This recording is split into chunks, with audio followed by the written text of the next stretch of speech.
Suspicion of the ageless family ceased, and Ganesh was able, for the first time, to look to her future. Unsatisfied with her rural education, Ganesh set her sights on Simmerstat. Anxiety befell her parents as the scar of conquest still ached within them. Other Fluxians would be less likely to turn a blind eye, especially in the stat, they continually warned her. Her parents' warnings would go unheeded. Setback upon setback thrashed against Ganesh and her aspirations. She drowned for years in sorrow over her lost dreams until she, even with her slowed aging, could no longer pass for a student. All seemed lost, until one day, when Capacitoya's mare, Venice, came to the Ageless Ones for his weekly meeting. "You had your mail at the door. I brought it in for you. Not before taking a little peek myself, I must say. I know it's wrong, but you know me, I can't help myself. Anyway, Perox, a letter for you from Simmerstat Academy." Ganesh careened through the house, not bothering even to reprimand the mayor for casually using her real name, nor for his infringement of their privacy. "Give it here, please," Ganesh said, before snatching the letter from his hand. She held it close to her face and took in the information with as much privacy as was possible. "Well, what does it say?" The mayor bounced around the room, trying to peek at the letter. Ganesh gave no answer. Instead, she threw the letter in the air and bolted to her room in the house. Venice caught the letter as it fluttered down and stuck his enormous nose into it, reveling in the opportunity to take in all of someone else's private information. "You just can't help yourself, can you, Venice?" came the melodic voice of Ganesh's mother, Split. Venice hid the letter behind his back, and his wide red face turned even redder. "No, Miss Cora, you've got yourself the wrong mare. Privacy is the top priority for me." Oh, he clapped his hands to his mouth as he realized he'd used Split's old name. She laughed and muttered, "Old friend, come, we just heated the water." She beckoned him to follow her through to the biggest room in the house. "You know me, Miss Split. I can't say no to a nice brew." They sat on the floor and pushed their backs against the tall, firm cushions. Split and her family had kept some of their cultural belongings. Once they had sat, Split spoke. "Venice?" He looked at her, innocently. "Hand over the letter." The mayor jumped from the floor, his head bumping into the low ceiling. He sheepishly rubbed it and laughed. "Oh, low ceiling for such tall people, I've always said that," he said. Split looked at him sternly and spoke in a more authoritative tone. "Venice." She held out her hand. The mayor looked at the floor as he handed over Ganesh's letter. Split gasped as she finished reading. At that moment, Ganesh barreled into the room. She noticed Split holding the letter and saw the look upon her face. She spoke in reassurance. "Don't worry, Mother. My wish has come true, and I can look after myself. I'm not a young 30-year-old anymore." "No, you're not. But you've not yet hit the mature age of 60 either. It makes me wary," she responded. "I will not keep you from your aspirations, though. You are learned and are a pride of our people." Split and Ganesh shared an embrace and a few mutual tears before separating. Ganesh seemed to grow taller and more robust as the truth of her departure settled in. "Well, ain't this sweet? A mother and a daughter and their mare," Venice said. All three of them laughed and exchanged pleasantries for a few minutes more before Ganesh left the room to start packing for the long journey ahead of her.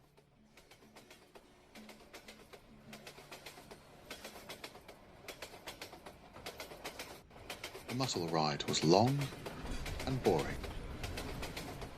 Pasatoya was only a day's walk as the crow flies from the outskirts of Simmerstadt. Being an inconsequential town in the Fluxian homeland, there were no direct Mutter lines joining them. Gdansk had too many effects to make the long walk. As such, she was stuck on the Muttle. Although, this gave her ample time to gaze out to the slats in her carriage, upon sights she had never seen nor thought she would. So she was content. Boredom was least of her concerns. The city of Simmerstadt didn't approach. It suddenly encompassed the Muttle, although it had always been there. Gdansk could not isolate the point when they had entered her borders, just as she could not isolate the exact moment a bolt of lightning might hit the ground. The clack of the Muttle on poorly maintained tracks stopped. Gdansk looked out of the slat again and saw rows and rows of workers standing in formation, all taking up a peculiar stance. Then, the carriage lifted from the track and gently landed in the bed of a new vehicle, sleek and aerodynamic. An experienced rider would now know to make use of the handholds welded into the seats. Gdansk was not one of those riders. Bashing her head against the seat in front of her and being ragdolled along the carriage was the only experience she had of the swift journey between Simmerstadt's outskirts and the city centre. Once she had entered the city proper, buildings grew around her, offering none of the comfort of the usual cottages and trees of Capacitoria. The forest here was not one of woods and leaves. Rather, it was of metal, cement, and bricks. The sounds were also unfamiliar. Gdansk had never seen so many people, grams so close together and moving as one immense beast within the urban forest. Even in her homeland's capital, Hydrogia, the number of people were only a fraction of what she saw here. The Muttle arrived at the station. Gdansk did not alight. Instead, her entire carriage tipped to the side, and any passenger unlucky enough to be out of the loop fell out to the metallic box. Recovering herself, she took in her surroundings. Overstimulation would be an understatement. People and objects whizzed past, such that the universe seemed a mesh of colour, smell, and noise. The painting of Simmerstadt. Gdansk had heard this phrase before, but now, to live in it, she knew all her toil was worth it. A chance unmatched for all in the stat, Gdansk said, repeating another common phrase. She soon realised that she didn't have the leisure time to see the sights. Inauguration at the academy was soon at hand.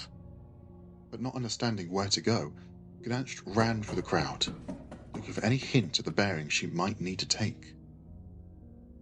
When she skirted around a corner onto a square, she stopped in her tracks. Her face turned red as she realised just how out of her depth she was here. The square's garden alone was magnitudes larger than her hometown of Capacitoria. And the number of people here exceeded what she thought was a large crowd back at the station.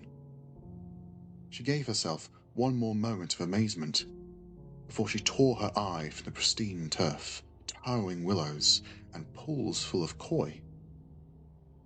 Selecting someone to ask for directions was an effortless task, despite being sardines within the city itself. As she looked around, a happy face in the crowd surrounding her. In fact, all the Simmerstadtians seemed to beam with joy. The thought made Gdansk shed a tear as her homeland came to mind. There was no joy to be seen there, not anymore. But still, she put it out of her mind and focused on the task at hand. An elderly gentleman was who she selected. He wore a jet black top hat that was unreasonably tall and a monocle on each eye. His beaming was that of pure bliss. The man leapt into the air when Ganansh tapped his shoulder, and it took a great deal of time for him to return to the ground on account of the ridiculous height he had reached, at least 20 feet. Ganansh watched him in confusion as he fell, noticing his feet repel from the ground as his descent ended. The man wobbled, but stayed standing and turned to Ganansh. He beamed now at her. His optimism and luxurious grip on life blinded her. A brief spark of hatred flowed at the man's optimism before she built yet another mental dam. Her cranial desires kept firmly in the inappropriate feelings box, far away from her thoughts. The image almost made Ganansh laugh, and she forgot where she was entirely, for the laughter of the man joined hers in the round, and she came back to reality. What are we laughing at, dear? I haven't the faintest. Yet it must be quite a rib tickler giving your reaction, he said. Ganansh looked at him inquisitively. The people of the Stat were as wholly unexpected as the city itself. Nothing to worry about, sir, she said as politely as she could. Faced with the man's joviality, she probably oughtn't to have bothered, but she thought, better to be safe. I'm trying to get to the Electromagnetic Academy, she said to the man. His demeanor changed drastically. And why would you want to go there, young lady? Ganansh, should I say? Ganansh froze as a bolt of lightning went down her spine. She instinctively clenched her teeth, and her mind and body convulsed with sudden anxiety. How did he know her name? Did he know who she really was? Had she walked into a trap? But then, his demeanor reverted. Go down to the ore gate. Get on the charge going towards the knot gate. The 50-second stop is the one you want. Ganansh looked at him in confusion. Before she had time to reply, he looked her up and down and spoke again. Off you go, miss. Get going. Or you'll be late. Man turned his back on Ganansh and quickly disappeared into the crowd. After a few moments, mind still reeling from the unexpected encounter, Ganansh reluctantly moved towards the direction the man had indicated, and soon she arrived at the OR gate. At the gate, the bustle of the crowd died down. Ganansh pivoted around and took in her surroundings. The floor was made of a thick, silvery metal, ending at the platform that gave way to shadowy darkness in both directions. Suspended at the platform, huge, thick cables extending from one end to the next, disappearing into the blackness. As she watched, charges of light swallowed by the inky moors at both ends. One such charge spluttered to a stop at the platform of the OR gate, while the knot sprinted back and forth across the digital screen showing its destination. Ganansh lay a foot over the threshold with trepidation and mentally counted the stops, terrified of alighting at the wrong one as she touched the charge. The feeling of the charge was instantaneous and unparalleled. Whispers came and went, unnoticed by the locals, but to Ganansh, they may as well have been screams. I'm going to be late. Her mental abacus passed the correct number. She haphazardly stepped off the charge. Is not too big At once, the voices ceased. Then we will know. The station she got off was not one of the 3 gates of the Stat. That didn't curb her excitement as she left the tunnel. The natural light of the world returned as the fresh air wafted against her skin. She took in her surroundings. She wasn't outside, as she had expected, but stood in the atrium of a huge and ornate building.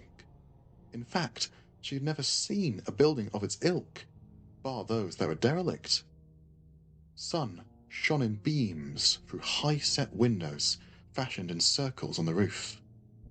A skeleton of prolific pillars held the building together. each cast in moulds of bronze and gold. In fact, altogether, the entire room looked as if it was made of molten metals. And the whole place was a marvel of effort that Gananch never even heard of. All at once, she knew she had made it. This was the Electromagnetic Academy of Simmerstat. She had made it to the EMA.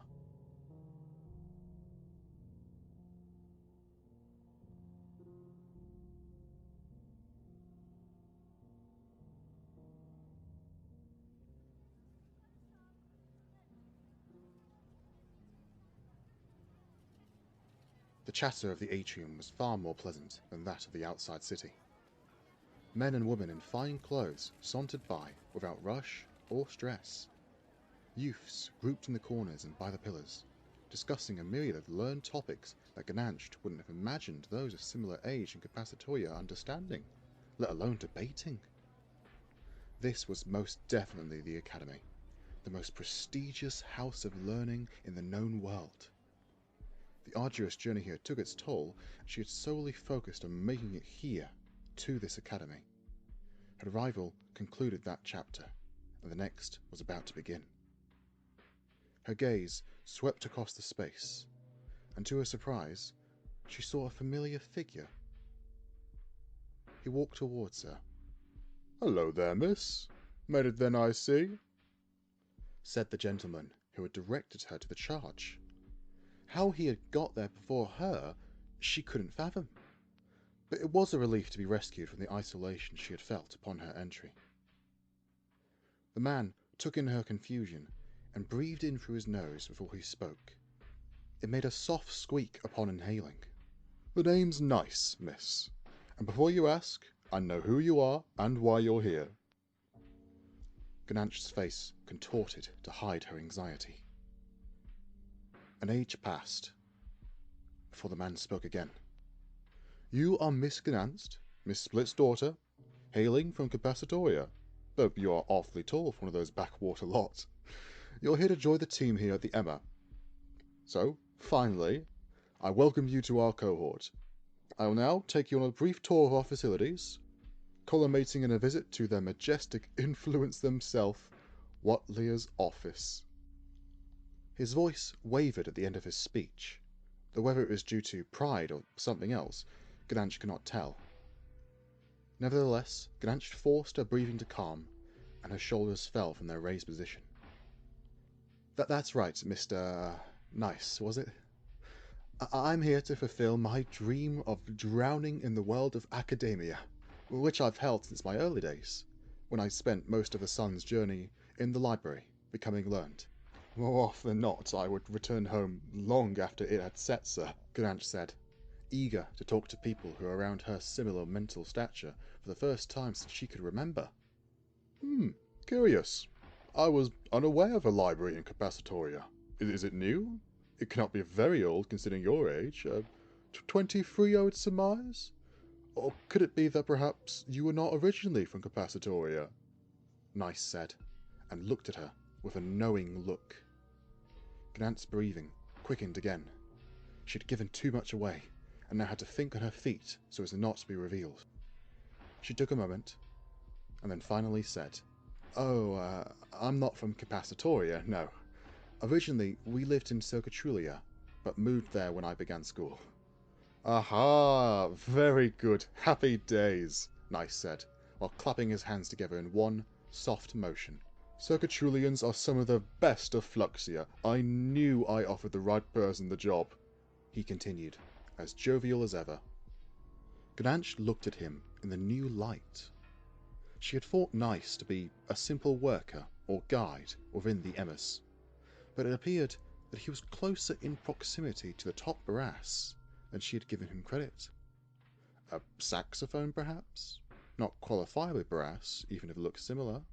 Yes, Gananch decided in her mind that his monarch would be the saxophone, though she would never say such a thing to him directly, even if she had the opportunity.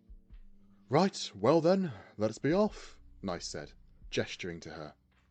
She began to walk in step with him, following him through the atrium of the academy.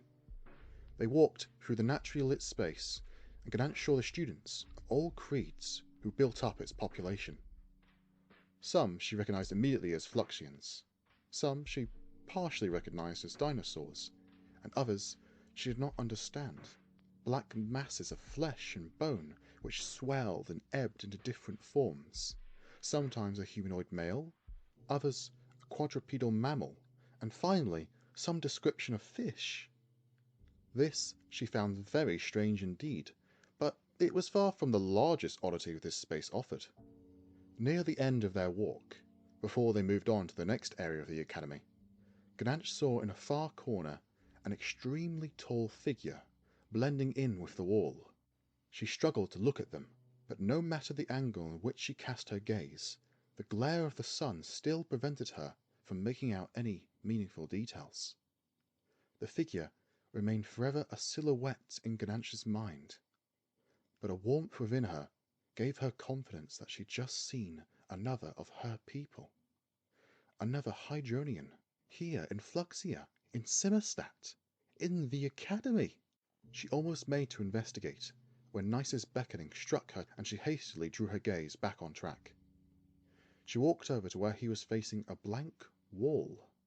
"We have our own special transportation system here in the EMAs.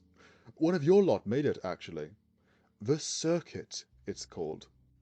Nice pointed to the ceiling as he spoke. Gananch looked up and saw a piece of metal jutting from the wall, wires spewing from it in every direction, running paths along the ceiling, around corners, and to distances she could not see, though she failed to see how it was a transportation system. Nice caught on to her confusion. He peered around at the students like a heat-seeking missile looking for its target. A dinosaur with a humanoid body and a tall neck on its shoulders was the unlucky target. "Hey, you! You're new, right? Get over here!" Nice shouted, startling the student who was carrying a cumbersome number of books. He turned and walked towards them, his head bobbing with every step along his long reptilian neck. "Have you used the circuit yet, lad?" Nice asked him, a whimsical look in his eye. "No, not yet. The others introduced me to it, but I've yet to try it myself, sir. As you will surmise, this type of travel is not common for my people, and my Zanshu, they prohibit it here, so I must walk." Nice patted the reptilian's shoulder with his hand, and spoke with a wide grin. "Well, first time for everything, ain't there, lad?"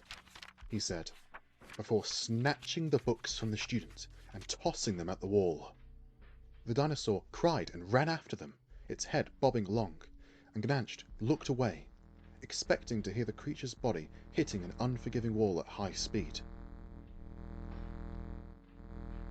When nothing happened, Gananch looked back at the wall, and to her amazement, the student was no longer there. Instead, a small, glowing orb floated up towards the metal protruding from the wall, pulsating as it did so. It struck the metal, and the orb flung itself down a wire to a location that Gananch could not comprehend. Nice laughed aloud as the orb travelled further and further away from the wires. "Where did you send him?" Gananch asked, interrupting Nice's laughing fit. "Hell if I know. Just hope it's not somewhere prohibited, eh?" he replied, speaking and then starting his laughter once again. "Anyway, that's how we'll continue the tour. Ready to see the electromagnetic users practicing their form? Flip switches, we call them here." Gananch couldn't even answer before Nice placed a firm hand on her back and pushed them both into the wall. She only had a brief moment to gape wide-eyed at the approaching barrier, before the world went blue.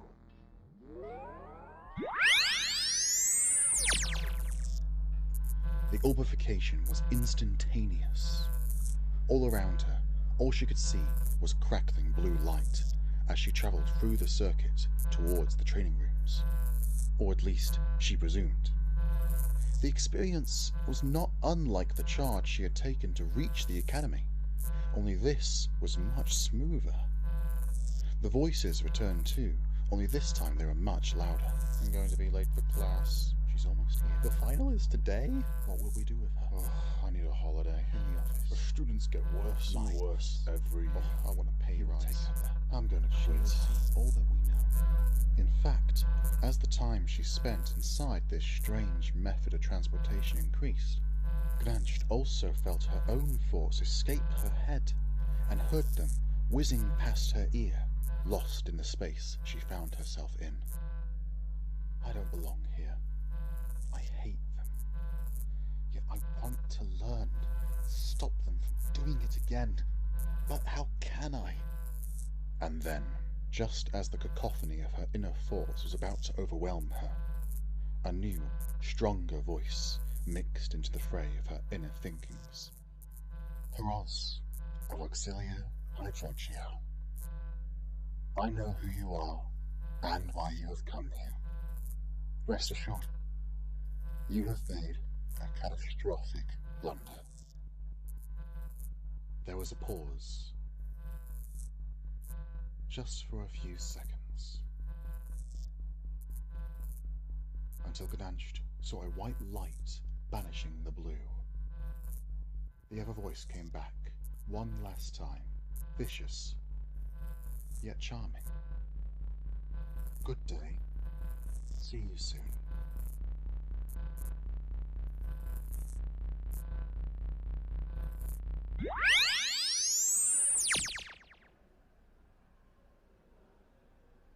And with that, Gdansht exited the circuit at a wholly different wall than the one where they had joined it. Enjoy the ride? Mr. Nice asked, walking out of the wall seamless and without a misstep. It was very impressive, yes.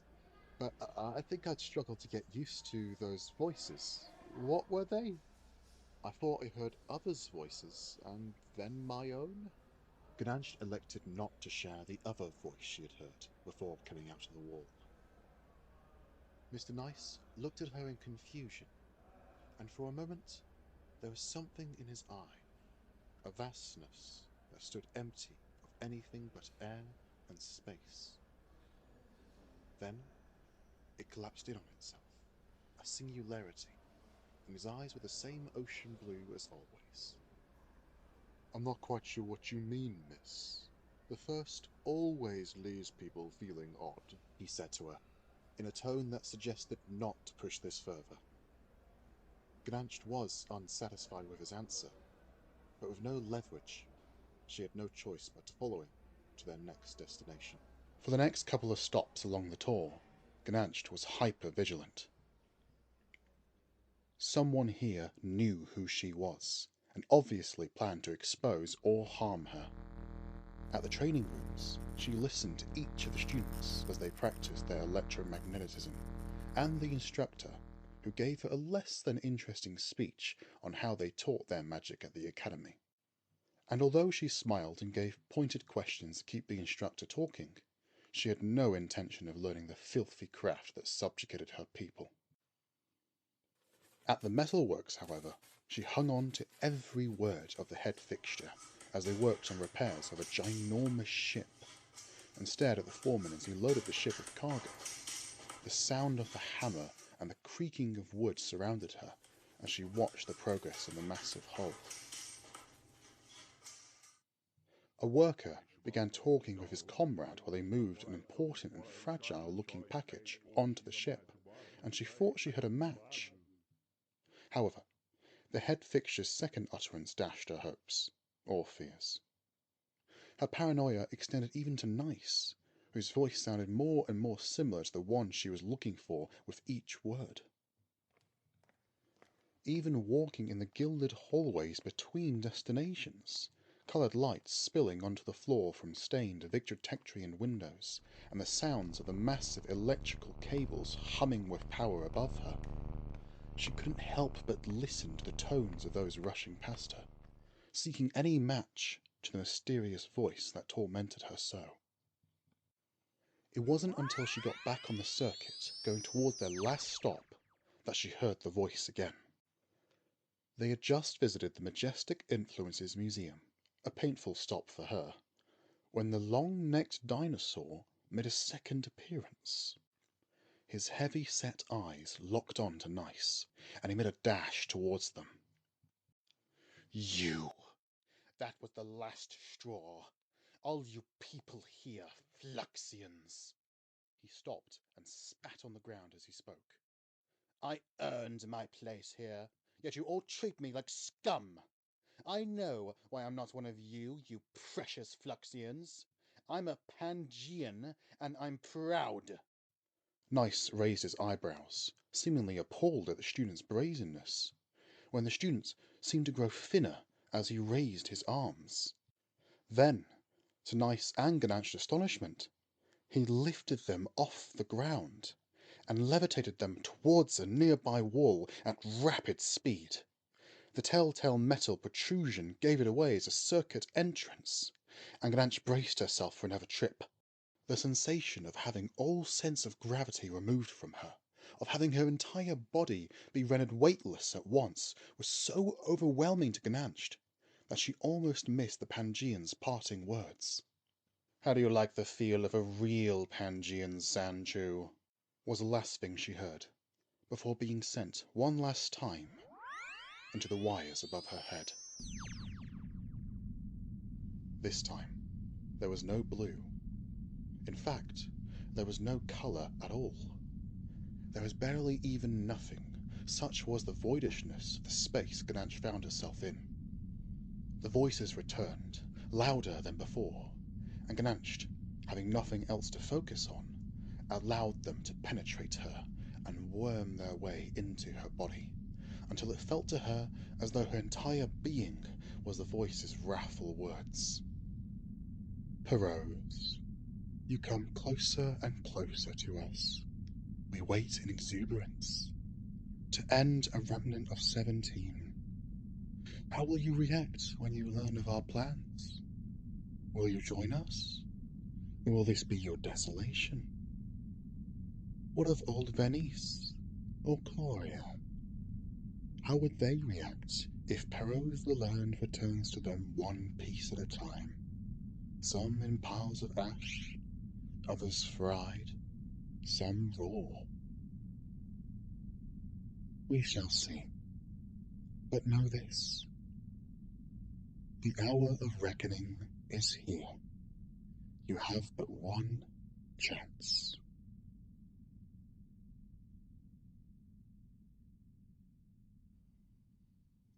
Light blinded her when the world returned to Gananch, and the force thrust her against a wall, winded.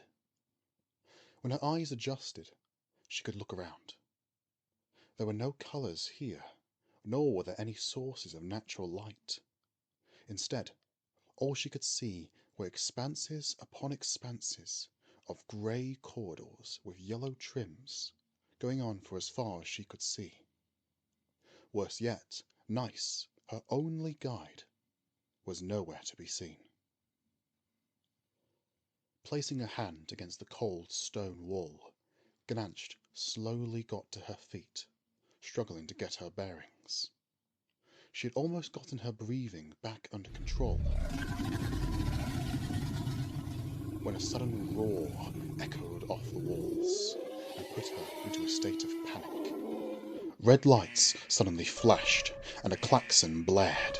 Some unaudible message came over a hidden tannoy system, but no matter how much Gananch strained her ears, she could only make out a few words. "Be warned. The subject has breached containment and is headed towards Wing D27. Subject is considered extremely dangerous. All personnel should be concentrated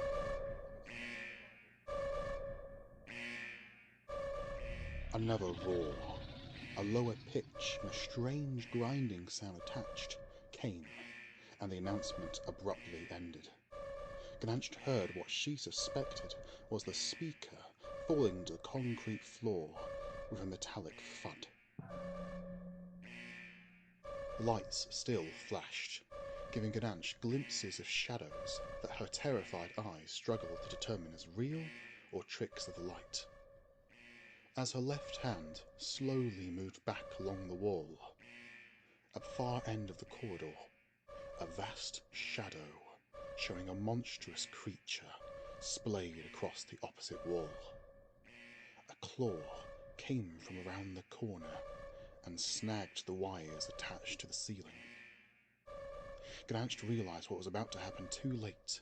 As she tried to get back onto the circuit, the metal protrusion fell and shattered, hitting upon the floor with a massive snap of electricity. The grinding snarl returned, and another shadow appeared in the red flashing light, at the other end of the corridor. This one was apish, a massive dorsal fin attached to its back. Gdansk could not escape. She looked up and down the corridor and saw one more off-shooting corridor halfway towards the clawed, monstrous creature she'd originally seen. Adrenaline pumping through her veins, she bolted without hesitation. But before she could reach the offshoot, the shadow revealed its true identity as some sort of dinosaur from the past, the likes of which she had only ever seen in books and digs. It came lurching around the corner, navy blue, spined and sharp-clawed. It roared at her, its spittle hitting her feet. The dinosaur's presence seemed to encourage the other shadow to reveal itself too. A bulky figure came round the corner, but he wasn't a man. Huge teeth stretched down from his mouth, almost hitting the floor, and the huge fin protruding from his back was sharp and gleaming black. Neither way was an option. With no choice available to her, Gdansk continued sprinting towards the offshoot corridor near the dinosaur. It roared again and sped towards her, its clumsy feet thudding against the floor.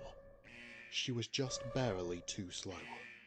She made it to the offshoot just as a claw came down upon her, scraping her back and leaving it bloody, staining the floor as she continued on. Her shirt immediately became sodden, yet she could not stop. Powering on, she ran down the corridor as both creatures engaged in battle, and she fought her own battle with consciousness. The sounds of tearing flesh and cries of pain echoed through the halls.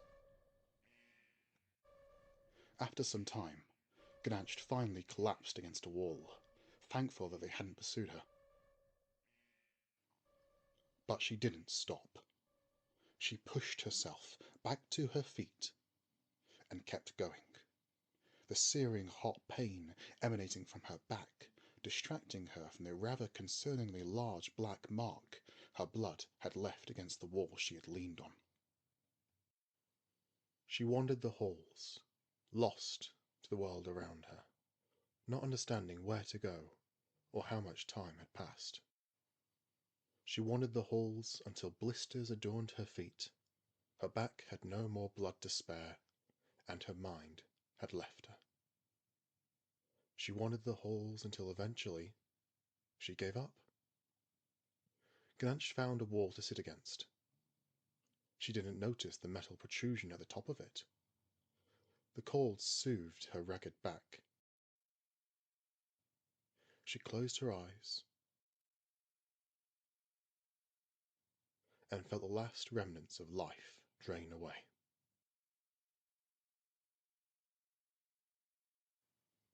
An orb fell from the ceiling, and a hand reached out from the wall and grabbed hold of her, pulling her into the circuit. This time, she heard no voice. Flashes of Nice came to her sporadically, electricity escaping his fingertips.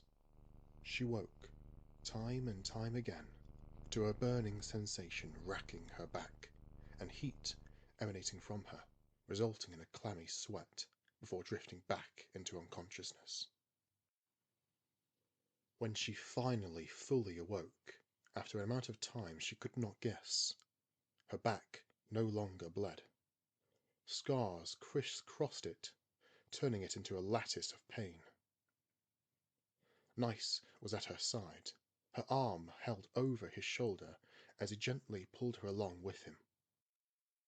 When he saw that she had awoke, He checked her over with concern before speaking.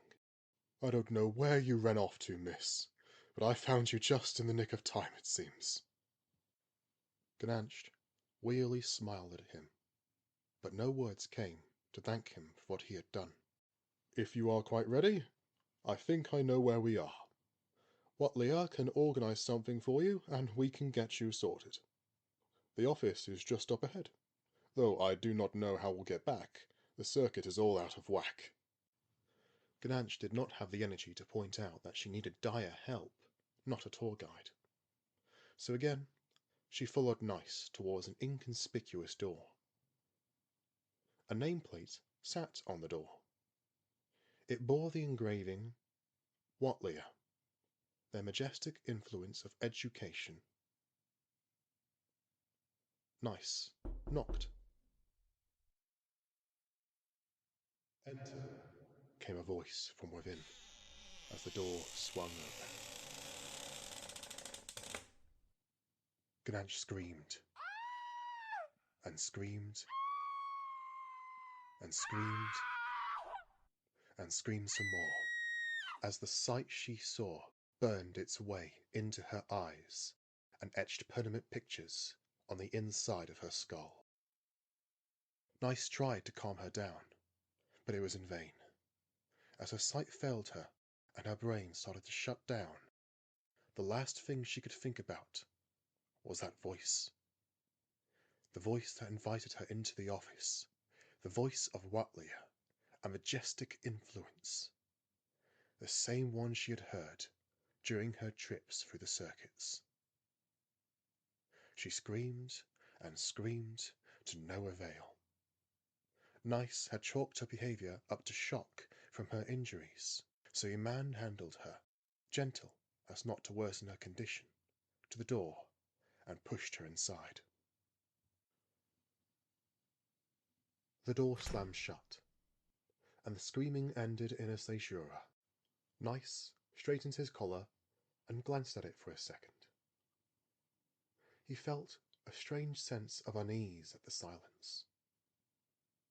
He looked at the nameplate, and it washed away. "Get well soon, Miss Ganansh. I look forward to working with you," he said, before gently sitting on the floor by the door.